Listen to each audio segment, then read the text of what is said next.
Bonjour à tous, bienvenue dans ce webinaire sur la facturation électronique qui va vous être présenté par le réseau EXCO. Je vais commencer par me présenter et je vous présenterai, enfin les deux personnes qui sont avec moi se présenteront après. Je suis Julien Courviane du cabinet EXCO Loire.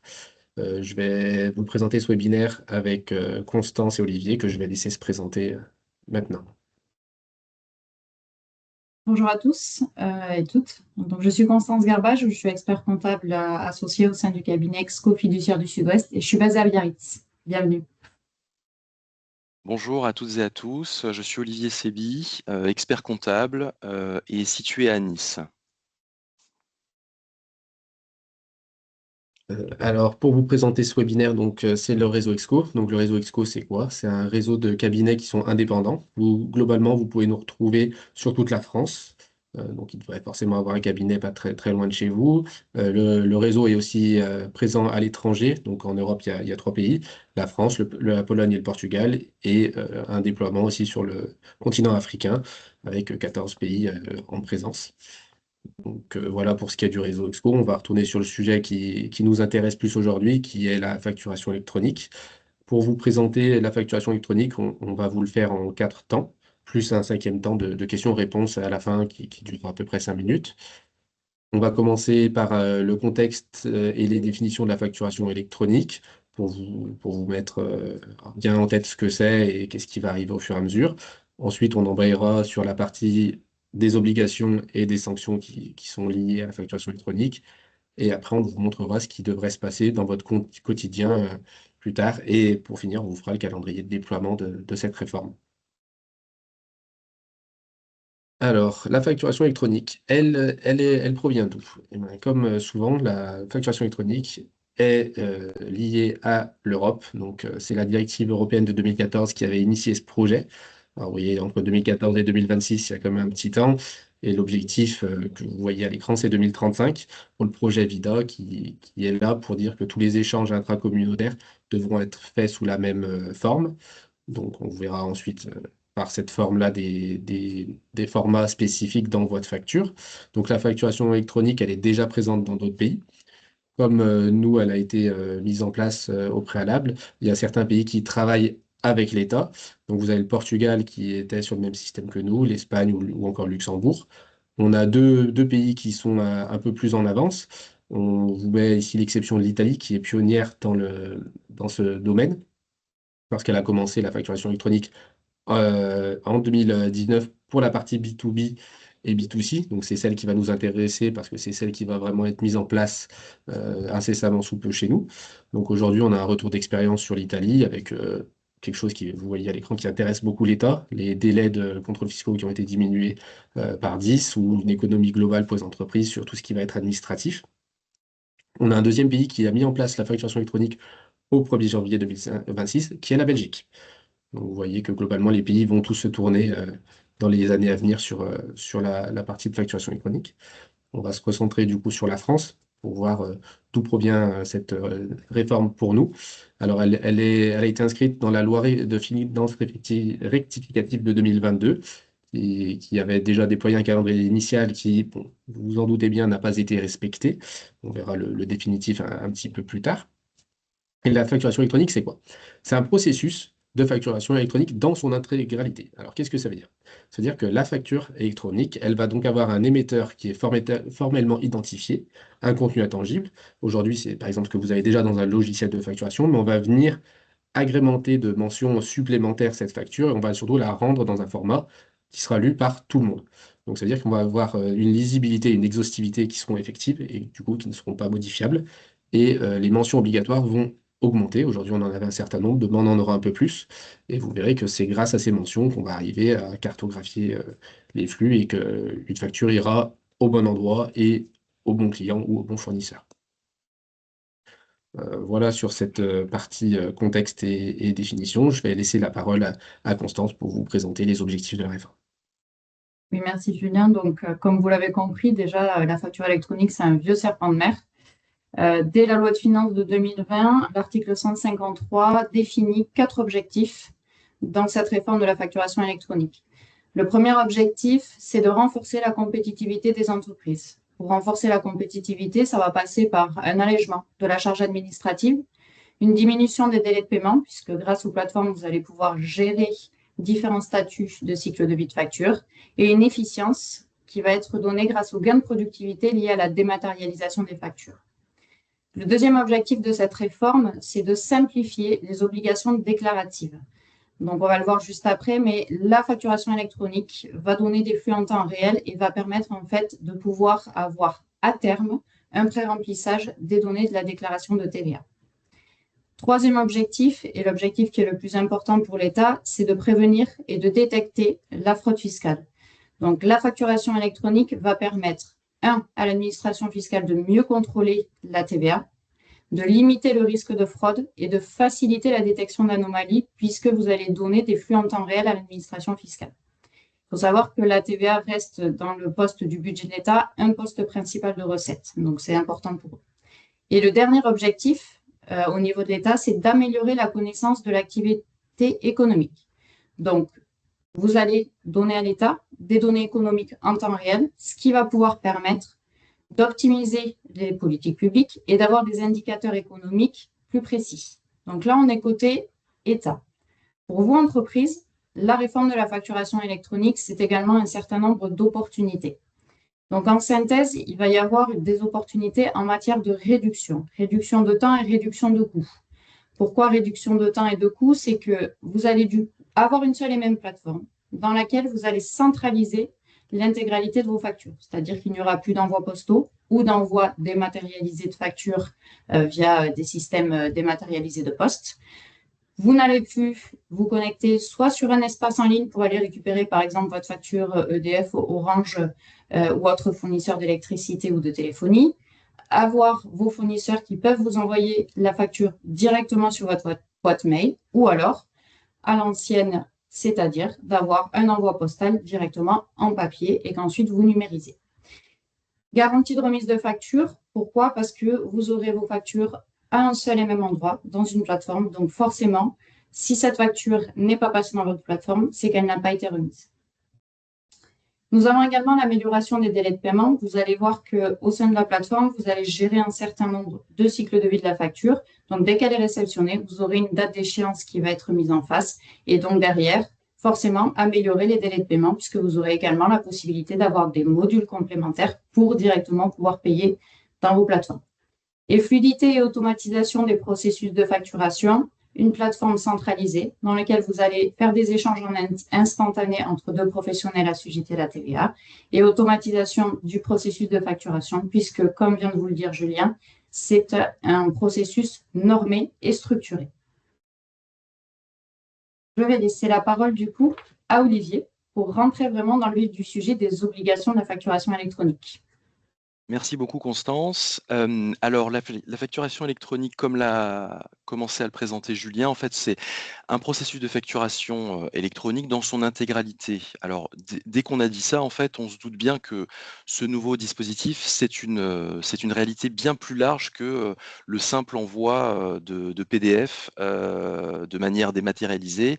Toutefois, pour bien comprendre ce nouveau dispositif, il faut le regarder à travers les deux obligations ou deux sous-dispositifs qui le composent. Alors, quelles sont ces deux obligations? D'un côté, on va avoir le e-invoicing qui va concerner des transactions entre assujettis à la TVA établis en France et également le e-reporting qui concerne des transactions entre un assujetti à la TVA établi en France et un non-assujetti, que ce soit une personne physique ou que ce soit une entité, une personne morale qui soit établie à l'étranger. Alors, le invoicing, donc il y a la définition qui est proposée sur cette diapositive, donc c'est l'émission et la réception de factures électroniques conformément aux formats qui sont attendus par l'administration fiscale en respectant certains modes de transmission. Donc concrètement, il y a quatre principales obligations. Donc il faut retenir qu'il y a un format spécifique, donc on le verra plus tard. En fait, il y a trois formats qui existent, mais il y en a un précisément que vous utiliserez plus. Il y a un mode de transmission via des plateformes agréées qui seront ensuite, dont on reparlera ensuite. Il y a un cycle de vie à respecter qui sera également évoqué. Tout ça transmis à la direction générale des finances publiques, à l'administration, aux impôts. C'est ce qu'évoquait Constance à l'instant. Donc il y a une transmission d'informations qui doit être effectuée via le e-invoicing. Pour le e-reporting, donc dans les cas où la transaction est établie entre un assujetti et un non assujetti, donc là la facturation va être libre. Il va y avoir une transmission de factures en fait sous format non défini à l'avance, non attendu, non spécifique. Toutefois, il va tout de même falloir transmettre des informations à l'administration. Donc il va falloir transmettre certaines données et notamment le cas des sociétés qui font de la prestation de services, qui ont une obligation spécifique quant à l'exigibilité de la TVA, puisque les prestataires de services ont l'obligation de collecter la TVA et de la déclarer au moment où ils encaissent. Donc là, il y aura une particularité dans le e-reporting, c'est-à-dire qu'il faudra suivre le moment où le client vous aura payé. Il faudra l'indiquer à l'administration également. Alors, maintenant, si on rentre un peu plus dans le détail, dans ce qui va vous concerner, vous, en termes de réalité économique pour vous, on a évoqué le fait que ça la concernait, donc le invoicing et le e-reporting faisaient entrer en jeu la notion d'assujetti. Alors, qu'est-ce qu'un assujetti? Très rapidement, c'est une personne qui effectue une activité économique de manière indépendante. Donc, une activité économique, concrètement, c'est très simple, hein, c'est une activité industrielle, commerciale, artisanale, libérale, agricole et civile. Alors c'est très large. Ça veut dire qu'en fait, il y a un grand nombre d'acteurs qui sont concernés. Et en termes d'acteurs, ça concerne quelle que soit la forme juridique de votre société, voire même si vous êtes en entreprise individuelle, vous allez être concerné par la réforme de la facturation électronique. En fait, pourquoi? Parce que vous allez être considéré comme un assujetti. Et tout assujetti aura l'obligation de recevoir, alors on va voir le calendrier ensuite, mais il aura l'obligation de recevoir des factures électroniques, donc d'être en capacité de recevoir des factures électroniques qui lui seront communiquées du coup par un assujetti qui lui sera redevable. Alors, pour comprendre précisément, une fois qu'on a défini la notion d'assujetti, pour comprendre comment vous serez concerné, vous, demain, au moment où la facturation électronique va entrer en application, il faut ensuite déterminer si vous êtes redevable ou non si vous êtes redevable de la TVA. Donc pour les personnes qui sont redevables, à partir du moment où vous réalisez des opérations redevables, donc par exemple, vous êtes boulanger, par exemple, vous êtes redevable de la TVA, aujourd'hui vous payez de la TVA mensuellement. La question qui va se poser, c'est est-ce que votre client est lui aussi un assujetti? Si c'est un assujetti, donc c'est une entreprise, typiquement, vous allez avoir l'obligation de faire, comme on l'a vu juste avant, de respecter l'obligation de e-invoicing, donc vous allez émettre une facture électronique. Si c'est un particulier, donc c'est une personne en face qui est non assujettie, donc là pour le coup, il n'y a aucune obligation en termes de facturation. En revanche, vous avez l'obligation d'émettre, d'envoyer de respecter le e-reporting, donc de communiquer l'information à l'administration fiscale. Le cas qui est un petit peu plus complexe à comprendre, c'est le cas des non-redevables. Pourquoi? Parce qu'en fait, les non-redevables, il y a trois cas de figure. Il y a le cas de figure des opérations exonérées. Donc là, concrètement, il y a six opérations, enfin sept grandes familles d'opérations qui sont exonérées. Donc il y a les prestations du domaine de la santé. Donc c'est les médecins, typiquement les médecins généralistes, qui font des actes de médecine générale. Eux, pour le coup, ils sont bien assujettis parce qu'ils réalisent des opérations économiques, comme on l'a vu juste avant. Toutefois, ils sont non redevables en application de dispositions prévues par la loi. Donc, ils ne sont pas redevables de la TVA. Donc, concrètement, qu'est-ce qu'on est en train de dire? Étant assujettis, ils auront l'obligation de recevoir des factures sous format électronique. Donc, le fournisseur Orange, par exemple, qui vous envoie une facture, donc lui, il a l'obligation d'émettre des factures électroniques. Vous aurez l'obligation, vous, d'être en capacité de la recevoir. Toutefois, vous allez faire une facture à votre client qui est une personne physique, vous n'aurez pas l'obligation de faire une facture électronique. Ensuite, vous avez donc les prestations d'enseignement et de formation. Donc là, c'est pareil, c'est des opérations. Donc vous délivrez de l'enseignement et de la formation. Donc vous êtes dans le cadre des opérations exonérées. Donc c'est exactement la même chose. Vous n'avez pas l'obligation d'émettre de facture électronique. Toutefois, vous aurez l'obligation de recevoir. On a un cas qui est également celui des opérations immobilières. Donc là, en fait, on entend notamment tout ce qui va être location, hein, parce qu'on a évoqué tout à l'heure dans les activités économiques les activités civiles. Donc elles sont concernées elles rentrent dans le champ d'application de la TVA. Vous êtes assujetti. Toutefois, vous faites de la location via votre SCI, vous faites de la location, vous êtes loueur meublé, professionnel ou non professionnel, peu importe. Vous êtes assujetti à la TVA. Toutefois, vous êtes exonéré, donc pas d'obligation d'émettre des factures sous format électronique, pas d'obligation de e-invoicing. Toutefois, vous avez l'obligation d'être en capacité de recevoir la facture du fameux fournisseur Orange qui vous communiquera, lui, sous le format de la facture électronique. Voilà, et on poursuit avec les associations. Alors, certaines associations à but non lucratif sont quand même concernées par cette réforme parce qu'elles sont assujetties. Donc, il y a des critères bien spécifiques. Ensuite, il y a les opérations bancaires, les opérations d'assurance et de réassurance, ainsi que celles relevant du secret bancaire. Donc là, je veux simplement attirer votre attention sur le fait que dans ces cas-là, vous êtes assujetti, bien que vous ne collectez pas de TVA, hein, vous faites des factures sans TVA, vous êtes tout de même assujetti. Ça implique que vous aurez l'obligation, enfin vous allez être concerné par cette réforme de la facture électronique, vous aurez l'obligation d'être en capacité de recevoir via une plateforme qu'on va évoquer par la suite, mais obligation de recevoir des factures au format électronique. Ensuite, l'autre cas, l'autre grande famille des non redevables, bon, bah, concerne les opérations qui sont faites avec l'étranger. Donc, on l'a évoqué tout à l'heure. Vous travaillez avec un client qui se trouve en Belgique, qui se trouve même en dehors de l'Union européenne. Vous faites des factures qui sont sans TVA. Donc là, pour le coup, vous êtes tout de même assujetti. Donc, obligation d'être en capacité de recevoir toujours les factures électroniques, mais voilà, pas d'obligation d'émettre des factures au format électronique. Pas d'obligation de e-invoicing.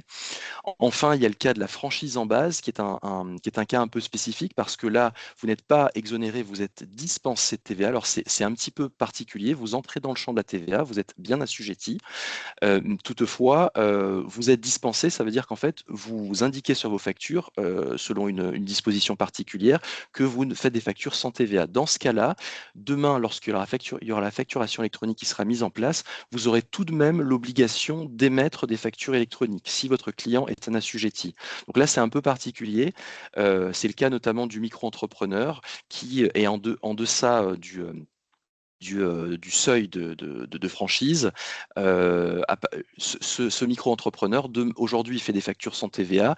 Demain, il aura l'obligation, alors il fera toujours des factures sans TVA, mais il aura l'obligation de reporter l'information à l'administration fiscale, et ce, via le e-invoicing, donc de faire des factures au format électronique. Voilà. Et enfin, vous avez le redevable partiel. Donc là, c'est une composition un petit peu des deux. Donc sur les opérations pour lesquelles vous allez être redevable, à partir du moment où votre client est un assujetti, vous aurez l'obligation de respecter le e-invoicing. Et à partir du moment où c'est un client qui est non assujetti, là, pour le coup, vous aurez l'obligation de faire le e-reporting. Et pour la partie non redevable, forcément, c'est exactement la même chose. Donc le redevable partiel, c'est celui qui est à la fois redevable et non redevable. Voilà pour cette partie-là. Enfin, étant donné que c'est pas forcément évident de se situer par rapport à votre cas de figure, on vous a fait un diapositive synthétique qui en fait vous permet de vous situer en fonction vous de votre cas de figure. Donc typiquement vous allez demain faire une facture à un de vos clients, vous êtes assujetti parce que vous réalisez une opération économique. À partir du moment où vous faites, voilà, vous êtes typiquement imposable sur les débits, donc ça veut dire que vous allez vendre, vous êtes par exemple, c'est le cas de mon boulanger qui vend en fait des marchandises, donc lui, il va être imposable selon les débits, c'est-à-dire qu'en fait, il va devoir collecter, déclarer la TVA au moment où il fait sa facture. À partir du moment où votre client, l'acheteur, est un assujetti, vous avez compris qu'il faut respecter l'obligation de e-invoicing, donc faire une facture au format électronique. Donc ça veut dire que typiquement, c'est le cas où vous allez travailler, donc c'est une entreprise qui va vous faire une commande, par exemple. Dans ce cas-là, vous aurez l'obligation d'émettre une facture électronique. Si c'est un particulier qui réalise l'achat, là, pour le coup, il n'y a aucune obligation de e-invoicing. Toutefois, vous devrez reporter l'information à l'administration fiscale à travers le e-reporting et votre facturation est libre. Les assujettis qui réalisent des opérations exonérées, bon, bah, là, concrètement, il n'y a pas vraiment de sujet, comme on l'a vu juste avant, dans la mesure où, de toute façon, en termes de facturation, vous n'avez aucune obligation. Toutefois, vous aurez l'obligation de recevoir des factures au format électronique. C'est votre fournisseur Orange qui vous envoie la facture, vous êtes exonéré, ok, mais vous avez l'obligation d'être en capacité de recevoir cette facture au format dédié. On verra juste après. Enfin, l'assujetti de prestation de service, donc c'est ce que je vous disais au début. Là, c'est le cas du prestataire typiquement le consultant par exemple qui fait des factures qui fait des prestations de conseil.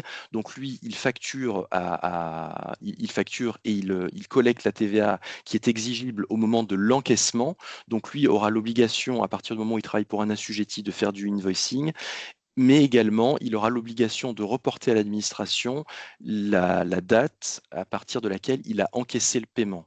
Donc un suivi qui sera rigoureux en termes d'encaissement de paiement, parce que c'est à ce moment-là en fait, que la TVA devient exigible. Et à partir du moment où le client est non assujetti, bon, bah, c'est exactement ce qu'on a vu avant, hein, on fait le e-reporting, facturation libre. Par contre, il faut reporter le moment à partir duquel on a encaissé le paiement, parce que c'est à ce moment-là que la TVA devient exigible. Enfin, très rapidement, on va vous parler des formats. Donc, on l'a évoqué très brièvement. Il y en a trois. Il y a trois formats qui seront utilisés pour la facturation électronique. Le principal, parce que c'est le plus simple d'usage, ce sera le format Facturix. C'est celui que vous retrouverez, qui se trouve sur la partie gauche de cette diapositive. C'est le format que vous retrouverez, que vous utiliserez le plus souvent, que vous retrouvez le plus souvent et que vous utiliserez. Donc c'est un format en fait qui se compose de deux fichiers. Il y a un fichier de données structuré, donc c'est sur la partie de gauche, c'est les caractères qu'on n'est pas en capacité de comprendre, mais que seule la machine peut comprendre et retranscrire. Et ce fichier sera joint en fait d'un fichier PDF sur lequel vous aurez tout le détail de votre facture, le détail que l'on connaît aujourd'hui lorsqu'on reçoit ces factures sous format PDF. Enfin, vous aurez deux autres formats, le format UBL et le format C2I, qui seront également des formats que vos outils et les plateformes que vous sélectionnerez demain devront être en capacité d'interpréter et de lire et de retranscrire. Voilà, que dire de plus sur la partie des obligations. Donc, ce qu'on sait aujourd'hui, c'est que pour 2026, il y aura 26 mentions obligatoires qui devront figurer sur les factures et que ce chiffre va aller en s'accroissant puisque un an plus tard, il y en aura 34. Voilà, je vais laisser la parole à Constance pour vous parler des sanctions pour les contrevenants. Merci Olivier. Donc effectivement, vous l'avez compris, on est dans une réforme qui est d'abord une réforme réglementaire. Donc elle est régie par le Code général des impôts. Et qui dit réglementaire dit effectivement des sanctions qui peuvent être applicables en cas de non-conformité ou en cas de défaut sur vos deux obligations. Donc ces deux obligations, ces deux articles de loi. Donc sur la partie invoicing, si vous n'émettez pas ou si vous ne réceptionnez pas les factures qui devraient passer par l'obligation du e-invoicing, c'est 15 € par facture non émise ou non reçue. Et elle est plafonnée, cette obligation, à 15 000 € de sanctions par an. Sur la partie e-reporting, donc là, c'est 250 € par transmission manquante, également un plafond de 15 000 € par an. Ce sont deux obligations. Donc, la majorité d'entre vous va être concernée par les deux obligations. Donc, il y a deux sanctions cumulatives. Donc, vous pouvez vous exposer à un maximum 30 000 € de sanctions par an en cas de défaut. On reprenait, donc Olivier, tu parlais du boulanger, on peut faire le parallèle avec le traiteur. Si vous, en tant que particulier, vous vous présentez à votre traiteur et qu'il vous fait une facture, il va être dans le e-reporting. Par contre, s'il fait une manifestation auprès d'une entreprise, il sera dans le invoicing. Donc, si vous ne respectez pas vos obligations, c'est 30 000 € de sanctions cumulatives. Attention, donc la loi de finances, le projet de loi de finances, sachant que ça reste encore à l'état de projet puisqu'on se parle là aujourd'hui, la loi de finances n'est toujours pas actée. Il souhaitait durcir les sanctions et passer du coup sur le invoicing de 15 à 50 et sur le e-reporting de 250 à 500, toujours dans un plafond de 15 000 € par an par obligation. Ça reste en état de projet. Donc, on a fait le tour de la réforme sous son aspect réglementaire. On va regarder maintenant ce qui va réellement se passer pour vous au quotidien et notamment sur la gestion de la plateforme agréée. Donc, on va peut-être refaire quelques petits pas en arrière. On va se resituer sur les différents jargons que vous avez pu entendre au sein de cette réforme. Donc, peut-être que vous avez entendu parler PDP, PPF, concentrateur de données, PA, donc plateforme agréée. Donc, si on se resitue initialement, l'administration fiscale devait fournir à l'ensemble des contribuables le portail public de facturation qui avait 3 rôles. Donc, le premier rôle était d'inscrire les entreprises que vous êtes à une annuaire, de manière à ce que chacun puisse dire avec quelle plateforme il allait travailler dans le cadre de cette réforme. Son deuxième rôle, c'était de collecter les données de TVA. Et le troisième rôle, c'était de pouvoir émettre et réceptionner via la plateforme publique. Donc, fin d'année 2024, l'administration est revenue en arrière sur le rôle de la plateforme étatique et va se concentrer sur 2 rôles. Le rôle d'annuaire et le rôle de concentrateur de données et collecte de la TVA. Ça veut dire que chacun et chacune d'entre vous va devoir choisir un acteur privé dans lequel vous allez pouvoir émettre et réceptionner vos factures. Les fameuses PDP qui ont été du coup remplacées pour plus de lisibilité par la notion de PA, plateforme agréée. Ce sont des plateformes qui, comme leur nom l'indique, sont agréées par l'administration fiscale. Donc, il y avait un cahier des charges à respecter avec un certain nombre de normes. Elles étaient immatriculées provisoirement. Il y avait à peu près une centaine d'acteurs sur le marché. Donc là, au fur et à mesure que le temps passe, les immatriculations définitives sont en cours d'attribution. Si on se focalise sur la partie technique, donc il y avait un test d'interopérabilité avec un petit groupe de testeurs, plateforme agréée et la DGFiP, le portail public, pour tester les premiers flux. Donc, c'était jusqu'à peu près hier. Donc, voilà. L'annuaire est ouverte également depuis fin d'année 2025. Donc là, on est sur l'aspect technique. Concrètement, qu'est-ce qui va se passer? Vous allez choisir votre plateforme agréée.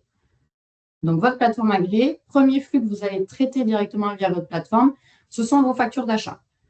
Votre fournisseur qui est assujetti à la TVA, comme vous êtes assujetti à la TVA, va émettre une facture. Vous allez vous connecter à votre plateforme et vous allez retrouver un certain nombre de factures que vous allez devoir valider. Donc, la validation, c'est dire si vous êtes d'accord sur la quantité, le prix, les mentions obligatoires qui ont été mises sur les factures, etc., etc. Si vous êtes d'accord, vous la validez et ensuite, vous allez passer sur un cycle de vie de facture qui est des statuts de paiement. Si vous n'êtes pas d'accord avec votre facture, vous la mettez en litige et ça repart du coup dans la plateforme de votre propre fournisseur. Donc, on est dans un cycle émission et réception en temps réel directement via votre plateforme. Comme vous l'avez compris, au passage, l'administration fiscale va récupérer les informations en matière de TVA. Et nous, Exco, on continue de vous accompagner pour la saisie de votre comptabilité, pour l'établissement de vos comptes annuels et également autres missions, telles que par exemple les tableaux de bord. Donc là, on était sur vos factures d'achat. Vous allez avoir, vous, vos factures de vente à faire auprès de vos propres clients qui eux-mêmes sont assujettis à la TVA. Donc là, on est vraiment dans la partie e-invoicing. J'émets ma facture à mon client, elle arrive en instantané dans sa plateforme en face et au passage, l'administration récupère le flux. Étant donné que vous êtes aussi prestataire de services pour celles et ceux qui sont concernés, vous allez devoir gérer votre statut de paiement. Donc, vous allez dire si votre client vous a fait un virement, si vous a payé en CV. Et pareil, Toujours dans le cas de la TVA, vous allez devoir tous les 10 jours, pour ceux qui sont en TVA mensuelle, donner des données de paiement à l'administration. Le fameux e-reporting de paiement que vous a présenté du coup Olivier. Donc, au fur et à mesure des flux, ça passe à l'administration fiscale et nous, on continue de vous accompagner pour la codification de votre comptabilité et l'établissement de vos comptes. Le dernier flux, pour boucler la boucle de la TVA, c'est toutes les opérations que vous allez réaliser auprès soit d'un particulier ou soit d'un professionnel hors de France. Donc, vous allez devoir transmettre tous les 10 jours ou tous les mois en fonction de votre régime de TVA le e-reporting de transaction, c'est-à-dire que vous allez dire à l'administration fiscale le montant hors taxe journalier, par exemple, de vos factures avec le montant de TVA. Et pour la partie prestation de service, vous allez également donner les données de paiement. Donc, c'est ce qu'on appelle, nous, les données de caisse, e-reporting de transaction et e-reporting de paiement. Et ces rapports vont être donnés à l'administration fiscale également tous les 10 jours. Et nous, on continue de vous accompagner sur la partie, du coup, codification comptable et établissement de vos comptes. Donc, vous l'aurez compris, en synthèse, vous aurez une seule et même plateforme dans laquelle vous allez retrouver vos achats que vous allez devoir valider et payer, vos factures de vente qui vont vous permettre d'émettre à vos professionnels assujettis à la TVA, et la partie données de caisse qui sont toutes les autres opérations que vous allez réaliser avec des professionnels hors de France ou avec des clients qui sont des clients particuliers exonérés de TVA. On va passer concrètement sur les différents statuts de vie de la facture dans le cadre du e-invoicing. Allez, je reprends la main sur ce sujet. On va vous présenter du coup ce qui va se passer sur les plateformes. Alors, j'ai vu que dans les questions, vous êtes beaucoup à vous poser les questions des coûts des plateformes. Là aussi, c'est pas un sujet qu'on abordera ici, vu que ça dépendra du choix de votre cabinet et du choix qui sera le meilleur pour vous. Nous, on va vous présenter ce qui va se passer sur ce que vous allez avoir visuellement quand vous arrivez. Comme Constance vous l'a dit, en fait, ce schéma synthétise comment les flux vont se passer. On va se mettre dans le cadre où vous allez recevoir une facture de votre fournisseur. La plateforme va vous faire apparaître des statuts obligatoires. Vous en voyez à l'écran, ils sont en bleu un peu plus foncé. Ils sont au nombre de 4. La plateforme va déposer cette facture sur votre plateforme. Donc, via l'annuaire que les impôts ont créé, que la DGFiP a créé, votre société va être référencée via son SIRET. C'est comme ça qu'elle va pouvoir recevoir les factures de vos fournisseurs. Donc, vous, ce que vous allez voir, c'est que les factures que la plateforme a reçues. Donc, les deux premières mentions que vous voyez, la facture déposée et la facture rejetée, seront certainement des statuts que vous ne verrez pas, car c'est les plateformes qui les géreront en direct. Vous n'aurez donc que les factures qui ont été conformes, car les factures rejetées sont des factures qui ne sont pas conformes au format attendu initiaux, donc les 3 formats socles. Une fois que la facture sera sur votre plateforme et qu'elle apparaîtra, vous allez avoir plusieurs choix par rapport à cette facture. Vous allez donc pouvoir l'accepter telle qu'elle. Vous allez donc regarder qu'elle est conforme à la commande que vous avez passée. Vous avez commandé des meubles lambda pour un bureau. Est-ce que le nombre, est-ce que la quantité, est-ce que le prix unitaire est juste? Si tout est bon, vous allez donc approuver cette facture. Donc ça veut dire qu'il y aura des statuts recommandés que vous voyez. Ceux-ci seront à disposition. Ils ne sont pas obligatoires, c'est pour savoir quel est l'état de la facture à un instant T. Chaque fois qu'il y aura une action sur une facture, cette donnée-là sera transmise à votre fournisseur. Donc, dans le même cadre, vous, pour vos clients, vous saurez exactement ce qui se passera sur la facture, si elle est acceptée ou rejetée. Donc, une fois que la facture est validée, vous allez pouvoir engendrer le paiement via la plateforme en fonction de ce que vous choisissez. Cette possibilité-là va apparaître au fur et à mesure. Mais une fois que la facture sera validée, votre fournisseur aura la mention validée sur la facture. On va se placer dans le cadre où c'est vous qui envoyez une facture à votre client sur sa plateforme. Là où le flux est intéressant, c'est que vos clients ne pourront pas dire qu'ils n'ont pas reçu les factures. Nous parlons bien des clients qui ont une plateforme. Donc, pas les particuliers qui, eux, n'auront pas accès à des plateformes et qui recevront les factures comme habituellement par mail. Ces échanges-là vont donc être fluidifiés dans la mesure où vous savez en temps réel où en est votre facture et ce que votre client met. Si demain la facture n'est pas conforme, vous allez pouvoir faire un avoir directement via la plateforme parce que votre logiciel de facturation devrait logiquement être lié à cette plateforme. Et du coup, vous pourrez réajuster la facture correctement en fonction des données qui ont été données à votre client ou des erreurs qu'il aurait pu y avoir. Donc ces statuts-là sont assez importants car ils vont vous permettre, vous, de gérer vos achats et vos ventes de manière plus fluide et avec un visuel réel sur toutes ces données-là. Donc, ce qu'on peut voir, c'est que dans les statuts, vous allez aussi savoir quelles sont les créances impayées, parce que via ces statuts obligatoires, vous aurez cette donnée-là, comme quoi votre client vous a bien payé, vous allez valider ces actions-là. Aujourd'hui, on voit qu'en France, les délais de paiement sont assez longs. L'objectif de ces plateformes est aussi de réduire ces délais de paiement pour ramener à des choses légales au niveau européen et de permettre aussi de savoir se situer par rapport à votre trésorerie. Donc le flux de facture est fait de telle sorte que chaque action en entraîne une suivante. Vous ne vous en faites pas, ce ne sera pas une usine à gaz comme vous pouvez le craindre. Ça devrait rester assez fluide dans la mesure où une fois que la facture est traitée, elle poursuivra son flux et les données du coup iront avec. Il n'y aura pas des centaines d'actions à effectuer par facture. Voilà sur le site de facture. On va passer du coup sur la deuxième partie qui est la plus importante, le calendrier de déploiement. Donc sur 2026, vous avez compris que la réforme arrive très rapidement. C'est pour septembre pour la partie réception. Attention, la réforme est en 2 temps. On reprenne bien les choses. La partie réception va apparaître pour toutes les entreprises qui sont assujetties au sens que vous a présenté Olivier au préalable. Vous allez donc devoir recevoir via une plateforme à partir du 1er septembre 2026. Certaines entreprises vont émettre.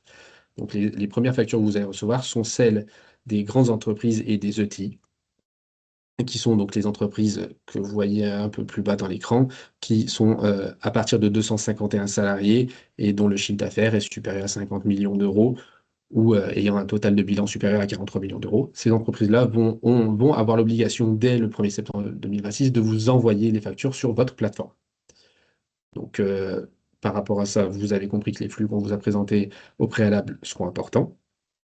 Et vous, dans votre cas, vous allez certainement commencer à partir du 1er septembre 2027 à émettre les factures via les plateformes, car l'obligation est généralisée à cette date-là.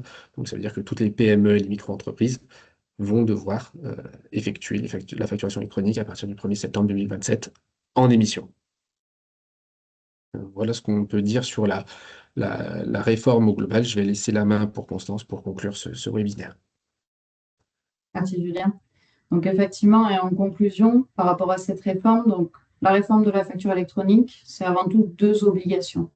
L'obligation de e-invoicing pour retracer en fait les transactions entre 2 assujettis à la TVA en France et le e-reporting pour les opérations qui vont concerner vous, assujettis à la TVA en France, et vos relations soit avec un particulier, soit avec un professionnel qui est établi hors de France, donc Union européenne ou internationale. C'est une réforme qui va être pour vous source d'opportunités. Donc, on l'a vu, l'efficience opérationnelle, la fluidification des échanges et également la meilleure gestion financière puisque digitalisation et dématérialisation des flux. Un calendrier qui est maintenant connu, qui est défini, qui est maintenu du coup pour septembre 2026, généralisation de la réception à toutes les entreprises et ensuite une émission qui va se faire en 2 phases. Première phase pour septembre 2026 pour les grandes entreprises et les ETI et ensuite généralisée en septembre 2027 pour vous toutes et tous. C'est une réforme réglementaire, donc ne l'oublions pas, c'est en cas de non-respect, vous vous exposez à des sanctions financières qui, comme on l'a vu, peuvent être importantes puisqu'on est à 15 000 € par obligation et donc des obligations cumulatives, donc 30 000 € maximum de plafond. Mais c'est avant tout également une réforme qui va demander un nouveau mode d'organisation dans votre entreprise. Donc, il faut y réfléchir. Et comme on l'a évoqué tout au long de ce webinaire, ce qu'il faut faire surtout, c'est pas se précipiter parce que vous allez être sollicité par de nombreux acteurs sur le marché. Et nous, Exco, on est là pour vous accompagner dans cette transformation. On vous accompagnera à la fois dans le choix de la plateforme, s'assurer qu'elle respecte ses obligations et que vous respectez vos obligations de conformité sur l'émission de vos factures et la réception, mais également s'assurer et vous accompagner que votre plateforme, elle correspond finalement à votre mode de fonctionnement pour que ça soit le plus simple pour vous dans votre modèle, mais également de ne pas avoir une plateforme qui vous entraîne des surcoûts qui puissent être élevés. Donc surtout, n'hésitez pas, revenez soit vers votre expert comptable, soit vers le collaborateur qui est en charge de votre dossier, de manière à anticiper au mieux cette réforme de la facturation électronique qui arrive maintenant dans 9 mois. Donc on vous remercie de votre participation au webinaire et Virginie, on va prendre quelques petites questions qui ont pu être posées dans le chat. Et si vous en avez d'autres, surtout revenez vers votre expert comptable. Oui, c'est ce que j'ai mis. Merci Constance. C'est ce que j'ai mis dans le chat et le mode de conversation. C'est vrai qu'on a beaucoup de questions très liées à l'activité des personnes. Et dans ce webinaire, ça va être compliqué en fait de répondre individuellement à vos questions. De manière générale, je vous pose la question à Julien, Constance et Olivier. Comment l'entreprise doit-elle appliquer la réforme de facture électronique, quel que soit son secteur d'activité? Parce qu'en fait, tout le monde nous pose des questions un peu individuellement, mais peut-être de manière globale, comment va s'appliquer cette réforme? Déjà, la première question à se poser, c'est est-ce que vous êtes ou non assujetti à la TVA? Donc, si vous êtes assujetti à la TVA, c'est après, vous faites le point avec votre expert comptable pour savoir quelles sont vos deux obligations et voir un peu vos usages. Le choix de la plateforme, ça va être un choix d'outils, mais c'est surtout un choix d'organisation et de fonctionnement qu'il faudra avoir avec, individuellement avec votre expert comptable. C'est le meilleur des conseils. Très bien, merci Constance. Donc, je pense que ça peut déjà répondre à pas mal de questions autour de ça. On a aussi des questions sur les plateformes, mais comme vous l'a rappelé Julien, ça va dépendre en fait de vous, de ce que vous souhaitez, ce que vous allez mettre en place. Donc, nous ne pourrons pas répondre à cette question. Ensuite, j'ai une question qui nous a été posée sur les entreprises qui ont des marchés à l'étranger, un petit peu, voilà, comment ça se passe avec les facturations avec des pays étrangers. Alors, il faut voir en fait dans quel sens ça passe, parce que si c'est une entreprise étrangère qui facture une entreprise qui est en France, donc vous, votre société est en France, vous recevez une facture de l'étranger, là concrètement, il n'y a pas de sujet. Ça concerne vraiment des assujettis qui sont en France. Donc là, vous n'aurez aucune obligation en tant que receveur, acheteur. Maintenant, si c'est vous qui émettez la facture à une entreprise qui est à l'étranger, là, pour le coup, comme on l'a vu tout à l'heure, en fait, à partir du moment où première chose à se poser comme question, vous êtes assujetti? Oui, non. Si vous n'êtes pas assujetti, il n'y a pas de question. Si vous êtes assujetti, étant donné que vous allez commercer avec l'étranger, vous allez être non redevable. Donc, qu'est-ce qui va se passer? Vous n'aurez aucune obligation en termes d'obligation de invoicing. Voilà, vous aurez juste la partie e-reporting à effectuer. Donc, transmettre à l'administration fiscale les informations sur la facturation que vous avez émise, mais aucune obligation relative au e-invoicing, c'est-à-dire au fait de faire une facture au format électronique. Vous allez renseigner le montant du coût de la prestation de service ou de la livraison de biens, si c'est de la livraison de biens, et en montant hors taxe réalisée sur votre prestation et le mode de paiement. Très bien. Merci beaucoup à tous les trois. Je sais que cette réforme, elle peut paraître complexe parce que c'est une nouveauté qui arrive, qui va changer et peut-être bousculer un peu les habitudes dans les entreprises. Rapprochez-vous vraiment de votre expert comptable qui pourra bien vous accompagner dans cette transformation de la facturation électronique. Cette vidéo, elle a été enregistrée, elle va être mise à disposition en replay. Tous ceux qui se sont inscrits à ce webinaire vont pouvoir le revisionner. Nous nous tenons à votre disposition. Nous pouvons vous également envoyer ce support à une adresse mail que je vous mettrai en fin de conversation, info@exco.fr. On pourra vous transmettre tous les éléments. Je vous laisse peut-être le mot de fin à Constance, Julien et Olivier pour clôturer ce webinaire. Écoutez, on vous Merci. remercie de votre participation. Et puis, on va se retrouver, puisqu'on va continuer d'animer des webinaires au fur et à mesure de l'évolution de la réglementation. Et vous l'avez compris, ça a beaucoup bougé en 18 mois. Donc, on sera là à vos côtés pour vous accompagner au mieux. Voilà, on essaiera vraiment d'être clair dans les webinaires qu'on vous propose pour que ce soit clair et compréhensible pour vous tous. Mais c'est vrai que là, il y a déjà quelques nouveautés qui arrivent. Et puis, si vous avez d'autres questions, votre meilleur interlocuteur reste votre expert comptable. Merci à tous Merci à de tous. votre Merci. présence et à très bientôt. Merci beaucoup. Merci beaucoup, au revoir. À bientôt. Au revoir.